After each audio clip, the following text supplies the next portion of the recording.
जी जनाब, तो अब आइएगा, नहीं ये नीचे डाटा दिया हुआ आपको सारा, और आप देखो 2013 और 2012 दो कॉलम बने हुए हैं, इसको पहले अच्छी तरह देख लो। अब इसमें जो डाटा है, एक तो सेल्स है, इंटरेस्ट एक्सपेंस है, प्रॉफिट आफ्टर टैक्स है, प्रॉपर्टी प्लांट एंड इक्विपमेंट है, accumulated depreciation, stock in trade, debtors, provision, trade creditors, accrued expenses, interest payable, current tax payable, deferred tax liability. आपको याद होगा कल मैं आपको कह रहा था कि पास पेपर में एक क्वेश्चन आया था जिसमें सीजीएस और ऑपरेटिंग एक्सपेंसेस कंबाइन थे, वो यही क्वेश्चन है। कैसे? देखो, सेल्स के बाद सीधा इंटरेस्ट एक्सपेंस दिया हुआ और प्रॉफिट आफ्टर टैक्स दिया हुआ, ठीक है। अगर मैं रिवर्स चाहता भी हूँ निकालने के लिए तो मेरे पास ऑपरेटिंग एक्सपेंस और सीजीएस कॉम्बिनेशन में निकल सकता है, अलग अलग नहीं निकल सकता, ठीक है। ये वो क्वेश्चन है। अब इसे नीचे एडजस्टमेंट देखें।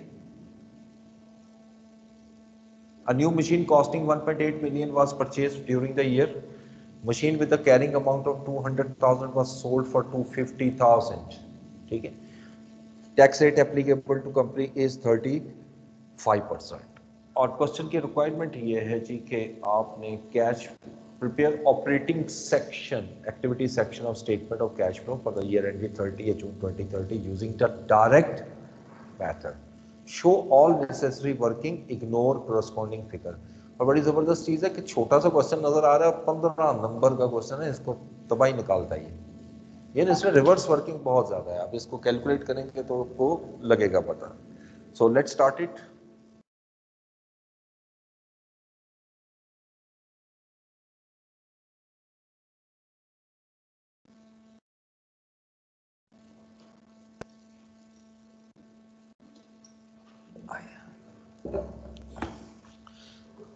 जी सबसे पहले आपको क्या चाहिए मुझे बताइए।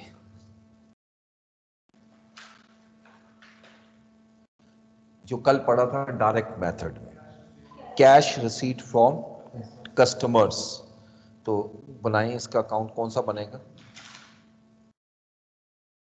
ट्रेड डेटर्स का, ठीक है। ये बना ही देना।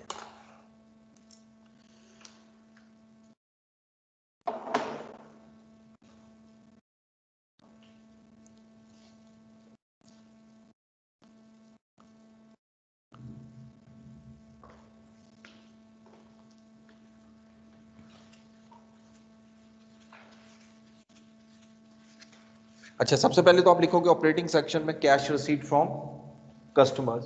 वैसे मैं वर्किंग्स बना रहा हूं, आप लिख लोगे। तो इसमें वर्किंग में आएगा आपका डेटर्स अकाउंट।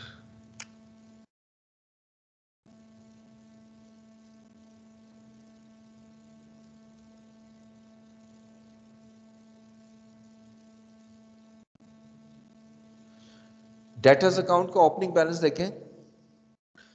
इसमें पहला कॉलम कौन सा और दूसरा कौन सा, एक दफा देख लें। अच्छा, पहला कॉलम जो है ना वो क्लोजिंग बैलेंस है और दूसरा कॉलम जो है वो ओपनिंग बैलेंस है। तो पहले मुझे ओपनिंग बैलेंस चाहिए ट्रेड डेटर्स का। ओपनिंग बैलेंस है 8000, बैलेंस बीटी, और ये रुपीज इन थाउजेंड्स में है 8000, ठीक है।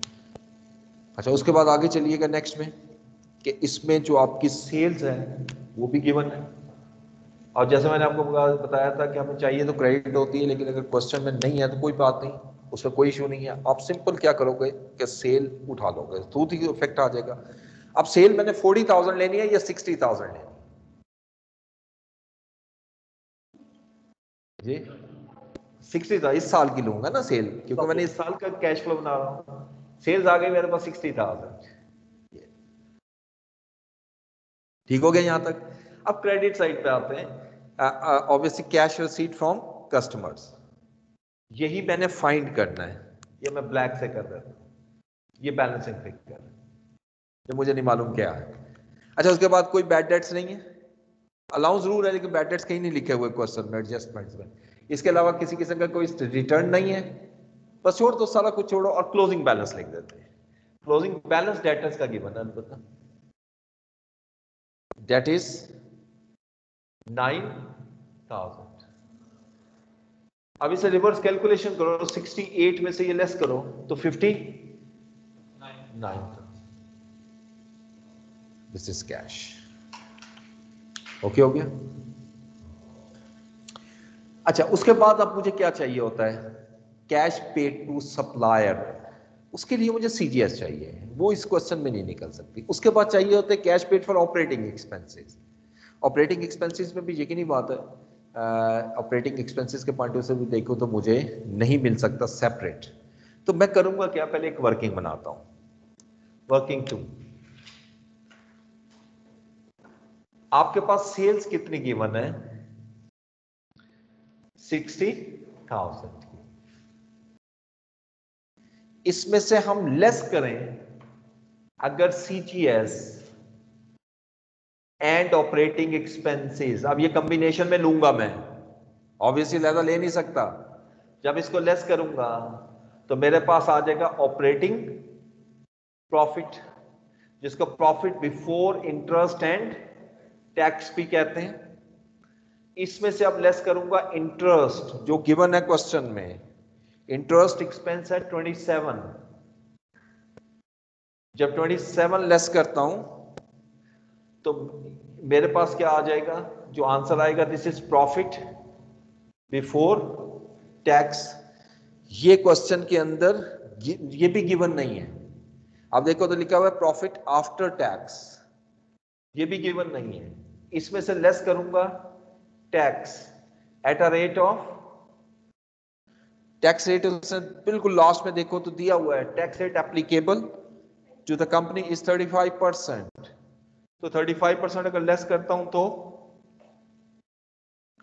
प्रॉफिट आफ्टर टैक्स आ जाता, जो गिवन है। आफ्टर टैक्स कितना है, 7800। ये बेसिकली इस वर्किंग को बनाने का मकसद क्या है कि मैं ये चीज निकालूं। अब रिवर्स मूव करते हैं, रिवर्स।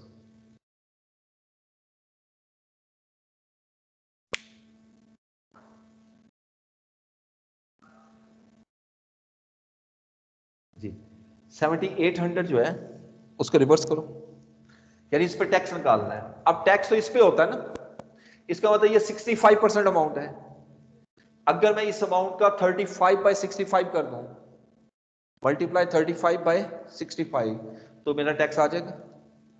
ठीक है, तो ये मैं इसी को, ये मैं वर्किंग यहां शो करता हूं, 7800 इंटू 35/65, 4200। अब मैं रिवर्स जा रहा हूं तो माइनस तो नहीं करूंगा ना, ऐड करूंगा। तो इसको ऐड किया तो ये बन गया 12,000। अच्छा, अब जरा 12,000 का 35% लो तो यही आएगा। यहां तक कैलकुलेशन हुई। अब रिवर्स जा रहा हूं तो ये 27 अगेन प्लस होगा, ये बन जाएगा 12027।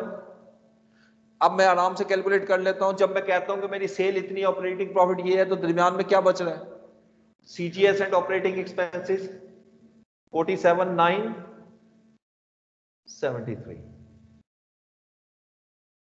ये मेरी पहली कैलकुलेशन थी। ठीक है, तो कैश फ्लो में सिर्फ एक लाइन लिखनी है, cash paid for to supplier and for operating expenses, combination, अलग नहीं कर सकता। फिर हमने ये भी पढ़ा था, ये जो एक्सपेंसेस आ रहे हैं इसके अंदर, अब पहले पहले पूरी मेरी कहानी सुननी है। ये कहानी बड़ी जबरदस्त है, ठीक है ना। एक वो तोता मैना की कहानी होती थी ना, ये अकाउंटिंग की कहानियां भी सुना करो। इसमें जो आपके ये जो अमाउंट आई है, इसको मैंने कैश में कन्वर्ट करना, अंडरस्टूड है। एक चीज तो यह है कि इसके अंदर नॉन कैश जितनी आइटम है वो मैं निकाल दूंगा। नंबर 2, हर वो आइटम जो कि अकाउंटिंग पॉइंट ऑफ व्यू से ऑपरेटिंग में आती है, लेकिन कैश फ्लो के पॉइंट ऑफ व्यू से ऑपरेटिंग में नहीं आती, वो भी निकालनी है। नंबर 3, फिर इसकी अक्रूवल और प्रीपेमेंट एडजस्ट करनी है। ये सारी वर्किंग करके मेरा आंसर निकलेगा। तो अब करते हैं क्या, पहले नॉन कैश उठा लेते हैं। अब ये सीजीएस है ना, इसी वर्किंग को नीचे से मैं स्टार्ट कर रहा हूं, सीजीएस एंड ऑपरेटिंग एक्सपेंसेस। ये कितने आए हैं, 47,973। ये रुपीज इन थाउजेंड्स में है सारी वर्किंग, ये भी याद रखिए। क्वेश्चन में चलते जाएं और देखें कहां से नॉन कैश में निकालूंगा। सबसे पहले आइटम दे रहा है प्रॉपर्टी प्लांट एंड इक्विपमेंट की एक्यूमुलेटेड डेप्रिसिएशन, तो इसका लेजर बनाना पड़ेगा। ठीक है, ये सब छोड़ के इसी से नीचे वर्किंग 3 बना रहे, काफी लंबा क्वेश्चन बनता है। वर्किंग 3, और वर्किंग 3 में हम एक्यूमुलेटेड डेप्रिसिएशन का लेजर बनाएंगे। एक्यूमुलेटेड डेप्रिसिएशन का ओपनिंग बैलेंस क्या है? 900,000 और क्लोजिंग बैलेंस 1,000 यानी 1 मिलियन।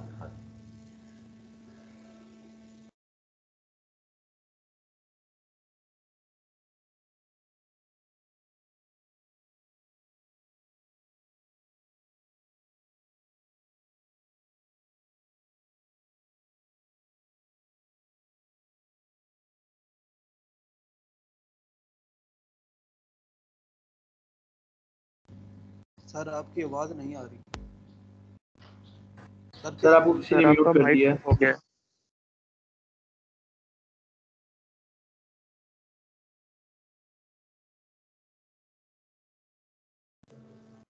ना करो, अल्लाह के बंदो, रोजे हैं, मुझसे ना सीधी बात सुनो यार।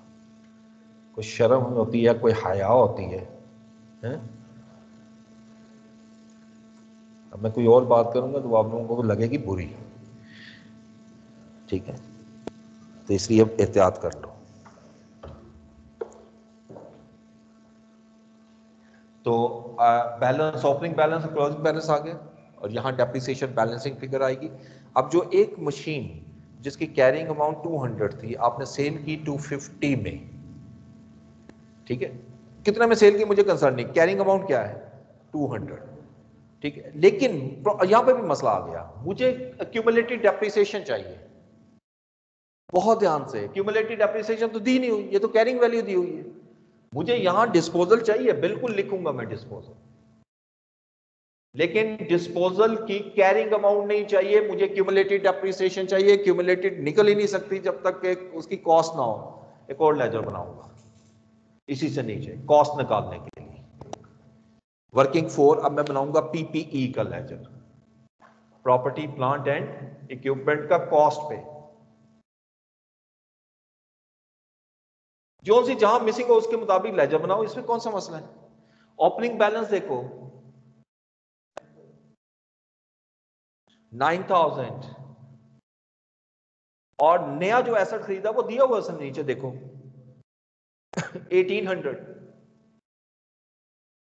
अब जो एसेट आप डिस्पोज कर रहे हो वही मैंने फाइंड करना है ना, उसकी कॉस्ट छोड़ दो और उसके बाद क्लोजिंग बैलेंस कितना है? 10,000। अब ये बन गया 10,800, इसमें से 10,000 लेस करो तो डिस्पोजल की वैल्यू 800। यानी इट मींस जो एसेट आपने बेचा है उसकी कॉस्ट कितनी है? 800 और WDV क्वेश्चन में दी हुई है 200, तो एक्यूमुलेटेड डेप्रिसिएशन कितनी आई? 600। यानी ये 800 जो मैंने अभी निकाला है ना, इस 800 में से जो बुक में WDV दी हुई है 200 माइनस कर दो तो 600 यहां आ जाए। ठीक है जी। अब जाकर डेप्रिसिएशन मुकम्मल हुई, 1600 यहां पे आ रहा है, इसमें से 900 लेस करो, कहां पर 7,400?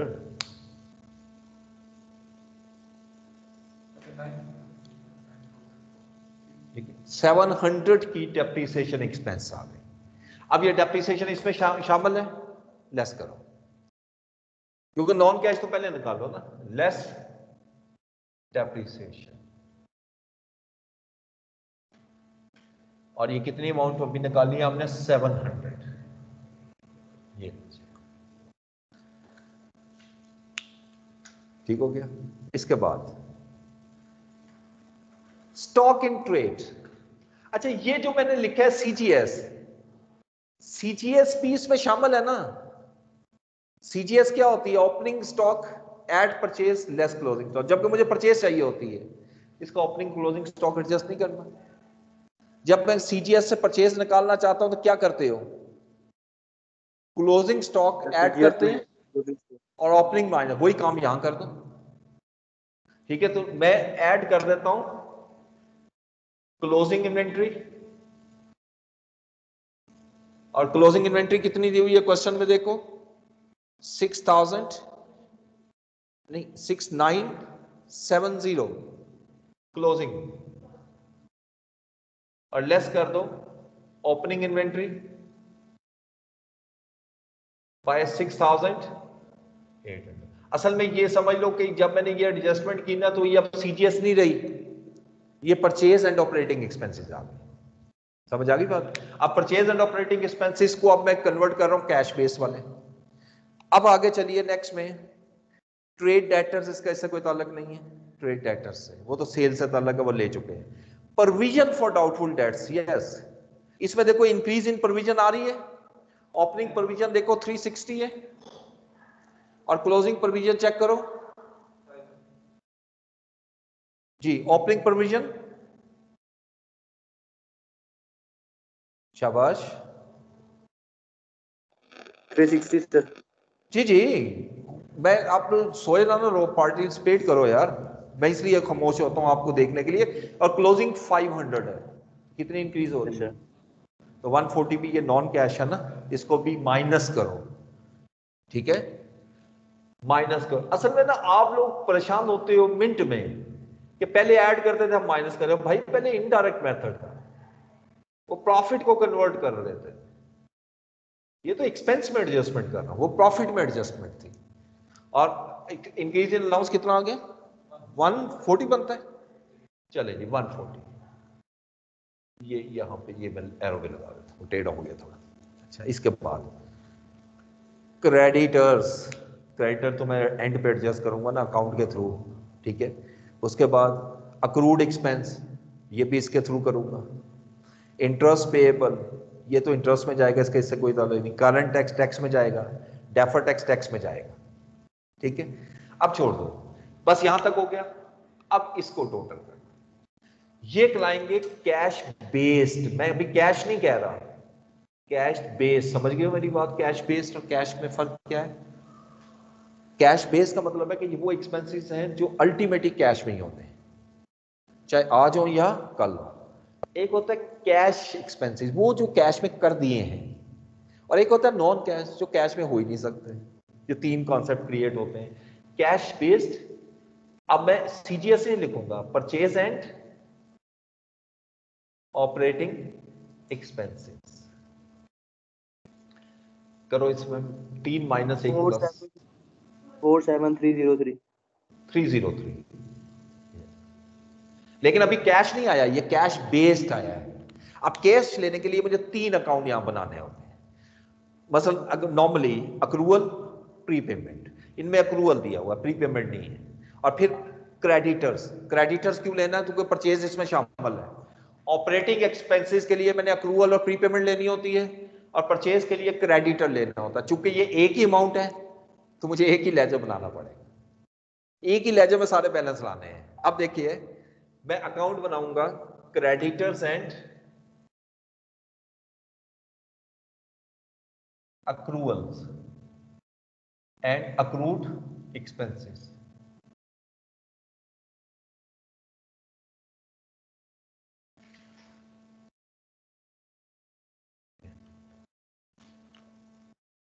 अब इसका ओपनिंग बैलेंस जब देना है, ओपनिंग बैलेंस क्रेडिटर का कितना है? 5000। ये किस साइड पे आएगा?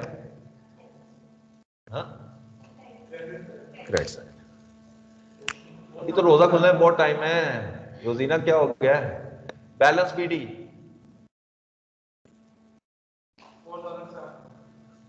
क्या हो गया? ओपनिंग बैलेंस 4700, ठीक है।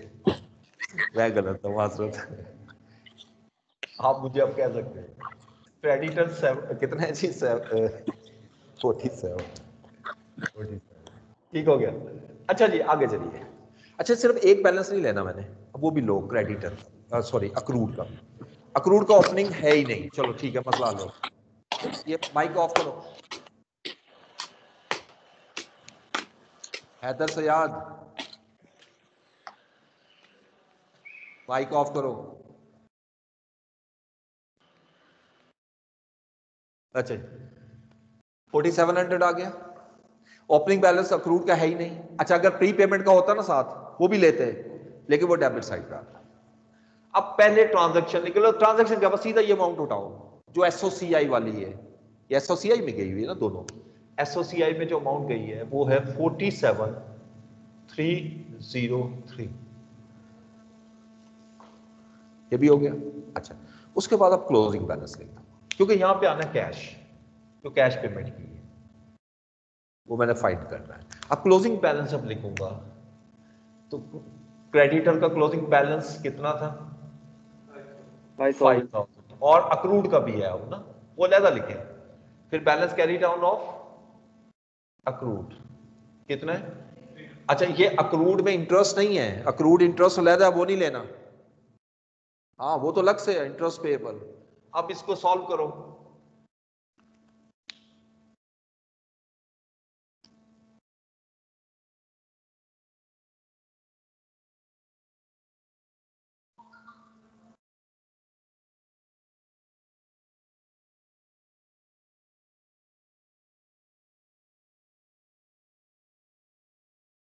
सर 46703 46703 ये मेरी दूसरी अमाउंट कैलकुलेट हुई है जो कैश फ्लो में जानी है। Cash paid to suppliers and for operating expenses, ये दूसरी अमाउंट आ गई। अब इसके बाद तीसरा हमने क्या पढ़ा था सर? जी जी सर ये जो cash base purchase and operating expense था सर, उसमें आपने कहा था कि इसमें ये कैश वाले हैं सर, ये दोबारा बता दें, चीज समझ नहीं आई। ये जो ऑपरेटिंग एक्सपेंस एंड परचेज आपने ऊपर लिखा हुआ। अच्छा ये वाले, ये मैंने लिखा कैश बेस्ड। कैश बेस्ड का मतलब ये है कि ये वो एक्सपेंसेस हैं जो कैश बेस्ड हैं, अल्टीमेटली कैश में पे होने। हो सकता है इस एक्सपेंस का कुछ पोर्शन अगले साल पे करना हो, तो बात समझ रहे हो ना, ये नहीं होनी कैश में है। yes. मैंने इसको कन्वर्ट करना है सिर्फ उस हिस्से में जितना कैश मुझे एक्चुअली पे किया है, वो ये है लेजर। ओके सर, ठीक है। अच्छा अब इसके बाद अगर फॉर्मेट में आऊं जरा, आपको जो कल मैंने करवाया था उसके मुताबिक कैश रिसीट फ्रॉम कस्टमर हो गया, कैश पेड टू सप्लायर वो बेशक इकट्ठा हुआ, मैं लादा बोल रहा हूं, हो गया। सैलरीज एंड वेजेस लादा नहीं दी हुई, छोड़ दो। ऑपरेटिंग एक्सपेंसेस ले चुका हूं, उसके बाद इंटरेस्ट पेड और टैक्स पेड। और इंटरेस्ट पेड और टैक्स पेड की वर्किंग वही बननी है जो बना चुके हो, वो भी देख लो। वर्किंग नंबर जो भी हम नंबर आगे पीछे हो गए 5, ठीक है। अब वर्किंग 5 में क्या करना है, इंटरेस्ट पेएबल का लेजर बनाना है।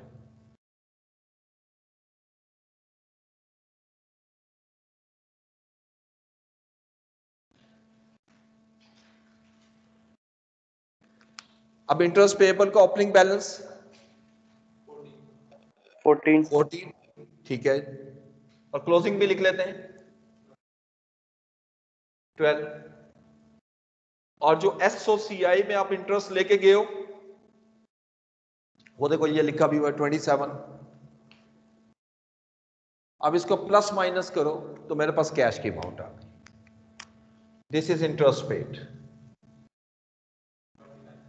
29। Oh my God, एक मिस्टेक कर गया हूं। इसमें जो आंसर निकला ना, गेन भी लेस करो, जो गेन ऑपरेटिंग में नहीं आता होता है, कैश वाला लेकिन ये इन्वेस्टिंग में जाएगा। बस इतना सा फर्क डालो, बेशक अगर यहां भूल भी जाओ ना, ठीक है कोई बात नहीं, फिर ये जो आंसर निकले ना इसमें से माइनस कर दो। अब ये गेन ऑन डिस्पोजल आ रहा है, मशीन 200 की 250 में बेची है, 50 का गेन है, वो 50 भी इसमें से माइनस कर देना जब वहां लिख के आ गए। बस ये जरा नोट डाउन कर लो प्लीज, वो रह गया था मुझसे। अब वर्किंग 6, अब मुझे आखिर में क्या चाहिए, टैक्स पेड। अच्छा यहां पर एक टैक्स और दिया हुआ है आपको, एक्चुअली ये आपके सिलेबस में नहीं है ना, ठीक है, एग्जामिनर नहीं देगा क्योंकि ये मैंने क्वेश्चन उठाए हुए हैं कहीं ऐसी जगह से जहां डेफर टैक्स भी आ रहा था। लेकिन अगर आ भी जाए तो कोई प्रॉब्लम नहीं है, इसको टैक्स के बैलेंस के साथ ही लेना है आपने। सिर्फ फर्क कितना है कि डेफर टैक्स लाइबिलिटी भी हो सकती है और एसेट भी हो सकता है, और टैक्स पेएबल ही होता है, यानी ये समझ लीजिए अक्रूवल और प्री पेमेंट है। तो अब आपने करना क्या है, वर्किंग 6 में आपने अकाउंट बनाना है, इसको हम नाम देते हैं टैक्सेशन अकाउंट।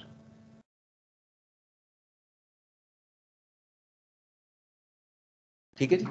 अब इसका ओपनिंग बैलेंस चेक करें, क्रेडिट होगा करंट टैक्स का भी, और दोनों को प्लस करके लिख लो। करंट टैक्स का बैलेंस क्या है 30 और डेफर्ड टैक्स लाइबिलिटी का 8। और अगर डेफर्ड टैक्स एसेट होता ना तो फिर ये 30 लहदा लिखते, ये लहदा लिख देता, और अगर इकट्ठा दिया हुआ तो इसी तरह लिखो 38। और क्लोजिंग बैलेंस यहां ले आओ। क्लोजिंग बैलेंस कितना है 40 प्लस 15 विच इज 55। अब जितना आपका एसओसीआई में टैक्स एक्सपेंस गया है वो भी लिखा हुआ है, वो बल्कि वो कैलकुलेट होगा हुआ है, ये देखो 4200। अब इसको रिवर्स कैलकुलेट कर लो, 4200 plus 38 minus 55 41। This is non as cash, in other words this is tax paid and that's end of the question, क्योंकि उससे ऑपरेटिंग मांगा हुआ है और इसमें पूरा हो भी नहीं सकता, बाकी डाटा नहीं है, और जब ऑपरेटिंग की टैक्स रिकंसिलिएशन भी नहीं हो सकती। अब बताओ डायरेक्ट आसान है ना सर? पिक्चर भेज दो सर। सर इनडायरेक्ट आसान है काफी। अभी ये पहला सवाल था ना इसलिए जरा मुश्किल लगा, तो पहले ही मुश्किल मैंने करवा दी है।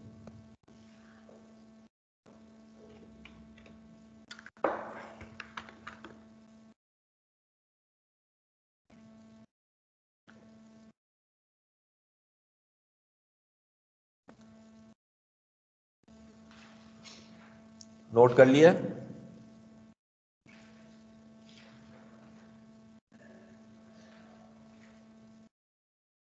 सर पिक्चर सेंड कर दो।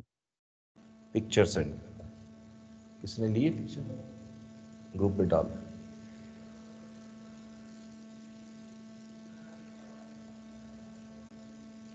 सर ये डेफर्ड टैक्स हमारे सिलेबस में नहीं है सर? नहीं, आपके नहीं है, FR2 में। ठीक है सर। आपको जो क्वेश्चन आएगा उसमें देगा ही नहीं डेफर्ड टैक्स, ये मैं आपको बता दूं, आप परेशान ना हो इसमें। ये तो इसमें वैसे कर दिया तो कोई फर्क भी नहीं पड़ता। सर लेकिन जैसे आपने बताया ना सर कि डेफर्ड टैक्स होता है, ये एसेट होता है, लायबिलिटी भी होता है। सर ये कब एसेट होता है और कब लायबिलिटी होता है? क्या चीज क्या चीज?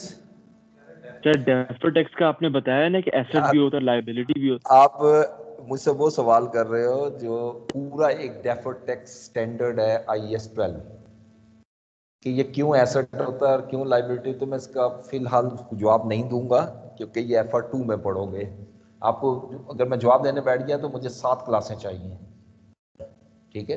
ये बहुत टफ स्टैंडर्ड कंसिडर होता है। इतनी सी लाइन याद रख लो जो साउथ अफ्रीकन जो ऑथर है उसने कही है, वो बड़ी खूबसूरत लाइन। वो कहता है कि जी deferred tax is accrual and prepayment of current tax, ठीक है? अब देखें, अगर अक्रूवल है तो इसका मतलब लाइबिलिटी हुई, और अगर प्री पेमेंट है तो एसेट हुआ। एसेट का बैलेंस डेबिट होता है और लाइबिलिटी का क्रेडिट, इसलिए डेबिट क्रेडिट होता है। अब ये क्यों होता है, इसके पीछे क्या लॉजिक है, वो तो फिर आगे काउंटिंग पढ़ोगे, टेम्परेरी डिफरेंस होता है, फिर बड़ी लंबी कहानी, छोड़ दो उसको। FR2 की चीज जो है ना FR1 में मत पूछो, FR1 में इंट्रो की बेशक पूछ लो, वो पेपर में आ सकती है आपको। चलिए अगला क्वेश्चन देखें। अच्छा, इसके अगले क्वेश्चन की रिक्वायरमेंट है prepare operating section of statement of cash flow for the year ended 30 June 2014 using the direct method in accordance with IFRS। इसमें भी डायरेक्ट मेथड लगाना है और सिर्फ ऑपरेटिंग सेक्शन ही है। आइएगा डाटा पहले पढ़ेंगे उसके बाद। Sky limited commences operation on 1st July 2013 by purchasing the business of Moon Enterprises for a consideration of 60 million। ये आपने बिजनेस खरीदा है, ठीक है? The following information has been extracted from its financial statements for the year ended 30th June 2014। अब इसमें data जरा देखो, सेल्स अलग दी हुई है, कॉस्ट ऑफ सेल्स सेपरेट है, operating and selling expenses separate हैं, बैड डेट्स उसने अलग कर दिए हैं, हालांकि ये भी ऑपरेटिंग का हिस्सा होते हैं, और loss on settlement of insurance claim ये भी सेपरेट हैं, फाइनेंशियल चार्जेस पेड और tax expense net of deferred tax, ठीक है, नेट ऑफ, अब यहाँ तो नेट हुए हुए हैं ना बस, ठीक है, खत्म हो गई कहानी। क्लोजिंग स्टॉक इन ट्रेड भी दिया हुआ है आपको, trade receivable, provision for doubtful debts, deferred tax asset, यहाँ पर भी आ रहा है डेफर्ड टैक्स एसेट, अब एसेट आ गया। उसके बाद property plant and equipment net, trade payable और provision for taxation net of payments. ठीक है, पहले कैश फ्लो ना हमारा FAR 2 में भी हुआ करता था, FAR 1 में भी होता था और FAR 2 में भी होता था। ठीक है, तो ये क्वेश्चन वहां से एक्सट्रैक्ट किया मैंने, क्योंकि आपको आए बहुत कम है ना।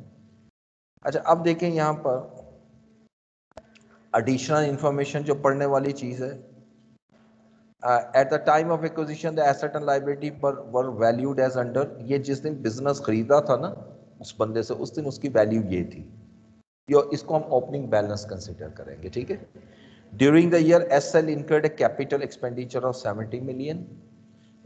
मुझे फिलहाल तो कंसर्न कोई नहीं है, लेकिन कहीं ना कहीं वर्किंग में जरूर यूज होगा क्योंकि ये इन्वेस्टिंग से रिलेट कर रहा है। Loss on settlement of insurance claim relates to a car which was destroyed in an accident. Its cost and written down value at the time of accident was 5 million and 4 million respectively. ठीक है, और ये यानी disposal value दी हुई है। There were no other disposal during the year. तो 11 marks का क्वेश्चन है, ये कंपैरेटिवली बहुत आसान है, ऐसे ही बता रहा हूँ, ये कोई मुश्किल क्वेश्चन नहीं, इसको आराम से करोगे। तो ये नोट करो, ये खुद करो, और इसका आंसर निकाल के आपने फिर मुझसे पूछ लेना है कि आंसर क्या आ रहा है, फिर मैं बताऊंगा कि ठीक है या गलत, क्योंकि इसका आंसर तो रिकंसाइल नहीं होना ना, सिर्फ ऑपरेटिंग है। तो इसलिए एक तो ये होमवर्क में दे रहा हूं, क्वेश्चन नंबर 2।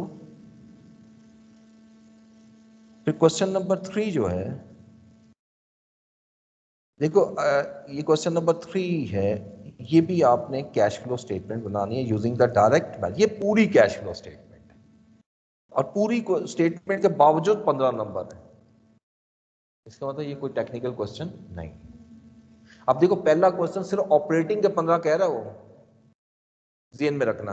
तो ये दोनों क्वेश्चन आपने करने। अच्छा, इस क्वेश्चन में तो ऑब्वियस सी बात है कि अगर आपका कैश फ्लो टैली हो रहा है तो समझ में आ जाएगा, नहीं हो रहा तो तब भी समझ में आ जाएगा कि क्यों नहीं हो रहा।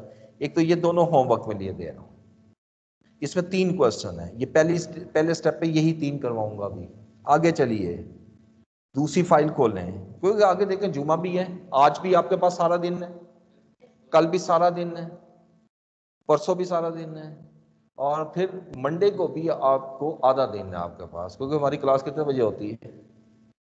हाँ, तो फिर तो मसला ही कोई नहीं। तो इसलिए मैं आपको जरा होमवर्क खींच के दूंगा आज। अच्छा, इसमें ये टोटल क्वेश्चन जो है ना जी, ये मेरे पास है 1 2 3 4 5 6, सिर्फ 6 क्वेश्चन। बता दो कितने करोगे तुम, ये इनडायरेक्ट मेथड के।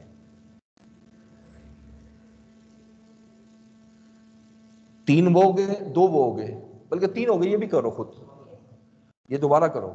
3 क्वेश्चन ये हो गए, और इधर से कितने दे दूंगा आप लोगों को? ये ऑनलाइन वाला बोलो। सर आधे दे दें। आधे दे दें, गुड। यानी 3 तीन क्वेश्चन दे दें इसमें बस। से ले, 3 इसमें से ले लो और 3 क्वेश्चन वो करने हैं। तो ये 6 क्वेश्चन है, तो लेट्स ट्राई, मतलब एक आधा रह भी गया कोई बात नहीं, कोई मसला नहीं, लेकिन हिम्मत करो कि 6 के 6 करो, और प्रॉब्लम भी आएंगी ताकि हम अगली क्लास के अंदर इनको डिस्कस कर सकें। मैंने 1 या 2 दिन और लगाने हैं इस पे, और उसके बाद अगले टॉपिक में जाना है, और उसके बाद इसका टेस्ट अलग लिया करता हूँ मैं कैश फ्लो का। ठीक है, क्योंकि ये एक अच्छा टॉपिक है और अलग टॉपिक है, इसका टेस्ट अलग होता है, तो आपने ज़रा तैयारी कर लेनी है इसके साथ ही। और मैंने आप टेस्ट के लिए बस 1 दिन पहले बताना है कल टेस्ट है, बस दैट्स ऑल, आपने तैयार रखना है, बस अटेंडेंस लगा लें, बस आज इतना ही बोला नहीं जा रहा, बस बहुत है।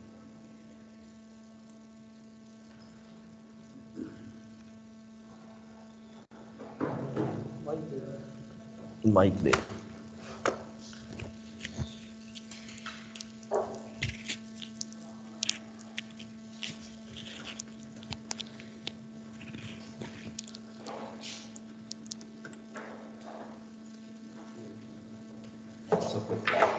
सही।